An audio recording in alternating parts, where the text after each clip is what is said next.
مسکراتے نظر آتے ہیں. آپ مجھے بتاؤ مومن کے حوالے سے تو حضور فرماتے ہیں اذا سرت حسنتک وساءتک سیئتک فانت مؤمن. آج گناہ کر کے انسان نہیں ڈرتا اور نہ آنسو بہاتا ہے. اللہ والے تو گناہوں کے تصور سے کام ہو جاتے ہیں. ایک صحابی بارگاہ رسول صلی اللہ علیہ وسلم میں حاضر آئے, عرض کرنے لگے یا رسول اللہ صلی اللہ تعالی علیہ وسلم, مجھ سے بہت سارے گناہ سرزد ہوئے, کیا مولا میرے گناہوں کو معاف فرما دے گا اگر میں توبہ کروں؟ آقا کریم صلی اللہ علیہ وسلم نے فرمایا ہاں وہ کریم ہے, اگر تم سچے دل سے توبہ کرو گے تو وہ تمہارے گناہوں کو معاف کر دے گا.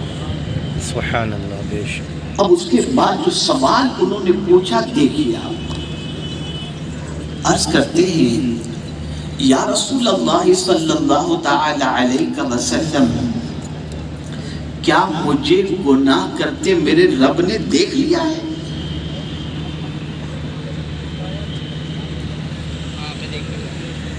آقا کریم صلی اللہ علیہ وسلم نے جب اس بات میں جواب دیا, پوزیٹیو جواب دیا, ہاں فرمایا, وہ صحابی کی چیخ نکلی اور روح پرواز کر گئی.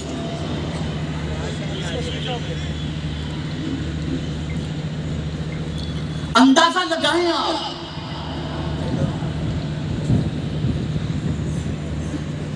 صرف اس تصور نے کہ مولا نے مجھے گناہ کرتے دیکھ لیا,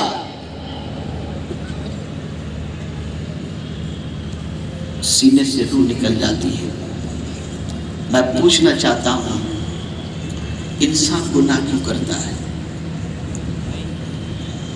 چھپ کر کرتا ہے, ایسی جگہ جا کر کے گناہ کرنے کی کوشش کرتا ہے جہاں کوئی اسے دیکھنے والا نہ ہو, تنہائی میں. لیکن کیا قرآن کی اس آیت پر اس کی نظر نہیں؟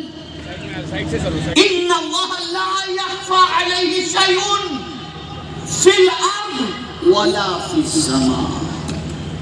زمین و آسمان میں کوئی چیز ایسی نہیں جو اللہ سے چھپی ہوئی ہو.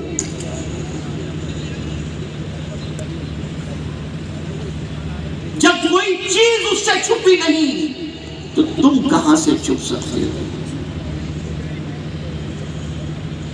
جب کوئی چیز اس سے پوشیدہ نہیں تو کس گڑھے میں جا کر یا کس ریل اسٹیشن پر جا کر یا کس تاریک راستے پر جا کر یا کوٹری میں جا کر کے تم گناہ کرو گے؟ کبھی انسان گناہ کرتا ہے تو سوچتا ہے کسی کو خبر نہیں. ایسی جگہ جا کر گناہ کرو جہاں کوئی پہچاننے والا ہی نہ ہو. کہاں چھپو گے؟ کس جگہ چھپ کر گناہ کرو گے؟ اس کریم نے فرمایا یعلم خائنۃ الاعین وما تخفی الصدور.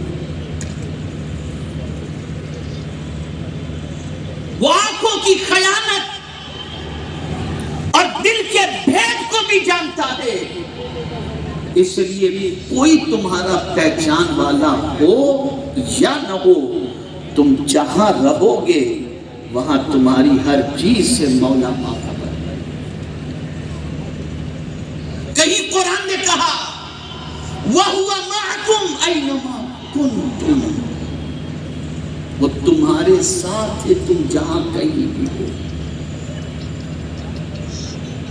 اے رسول گرامی وقار صلی اللہ تعالی علیہ وسلم کے دیوانوں, سوچ بدل گئی ہے مسلمان کی. دنیا کے لوگوں کے پیسے ہڑپ کر کہتا ہوا دکھائی دیتا ہے میں جا رہا ہوں حج کے لیے, میں جا رہا ہوں عمرہ کے لیے. جن کا پیسہ کھا گیا ہے وہ ادھر ہاتھ اٹھا کر اس کے لیے بد دعا کر رہا ہے اور یہ کعبے کے سامنے جا کر کے گڑ گڑا کے دعا کر رہا ہے، سمجھتا ہے میں یہاں پہنچ گیا تو میری دعا قبول ہوگی۔ آپ سے میں پوچھنا چاہتا ہوں، مجھے بتاؤ، جس کا حق مار کر کے تم کعبے کے سامنے دعا کر رہے ہو، ذرا حدیث کی روشنی میں دیکھو کہ تمہاری دعا قبول ہوگی یا اس مظلوم کی؟ تو حضور صلی اللہ علیہ وسلم فرماتے ہیں 3 لوگوں کی دعاؤں کو اللہ رد نہیں فرماتا: مسافر، بیمار اور مظلوم۔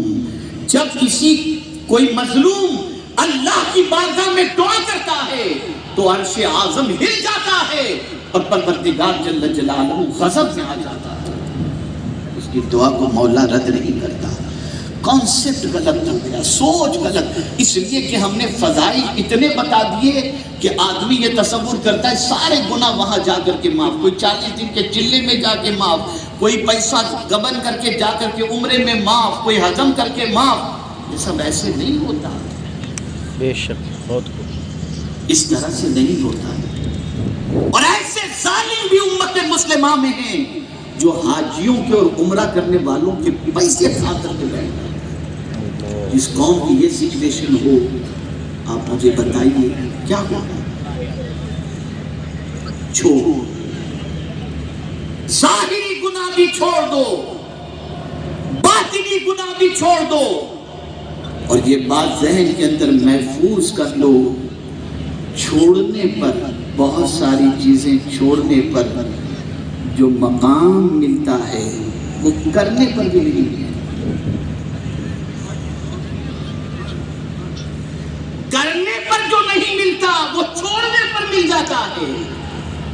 ماہ رمضان ہی کو لے لیجیے، صبح صادق سے لے کر غروب آفتاب تک کھانا پینا عمل زوجیت یہ تینوں حلال ہے، لیکن رب کی رضا کے لیے یہ تینوں ہم چھوڑ دیتے ہیں اور روزہ رکھتے ہیں۔ روزہ کرنے کا نام نہیں، رکنے کا نام ہے۔ ان 3 چیزوں سے رک جاتے ہیں۔ اب جب ان 3 چیزوں سے رکے تو مولا نے کرم کیا فرمایا؟ آقا کریم صلی اللہ علیہ وسلم ارشاد فرماتے ہیں روزے دار کو اللہ 2 خوشی عطا فرماتا ہے، ایک افطار کے وقت اور اپنے دوسرا اللہ کے دیدار۔ سبحان اللہ، یعنی روزے دار کو اللہ اپنے دیدار سے مالا مال فرماتا ہے۔ سبحان اللہ۔ ارے روزے دار سو بھی رہا ہے تو اس کے نام و اعمال کے اندر نیکیاں لکھی جا رہی ہیں۔ یہ اللہ کی رضا کے لیے چھوڑ دیا ہے، کھانا نہیں کھا رہا، پانی نہیں پی رہا، عمل زوجیت سے بچ رہا ہے، تو چھوڑنے پر جو مقام ملتا ہے کبھی کبھی وہ کرنے پر نہیں ملتا۔ آپ دیکھیں وَلِمَنْ خَافَ مَقَامَ رَبِّهِ جنتان، آپ اندازہ لگائیے اسی طریقے سے جن 7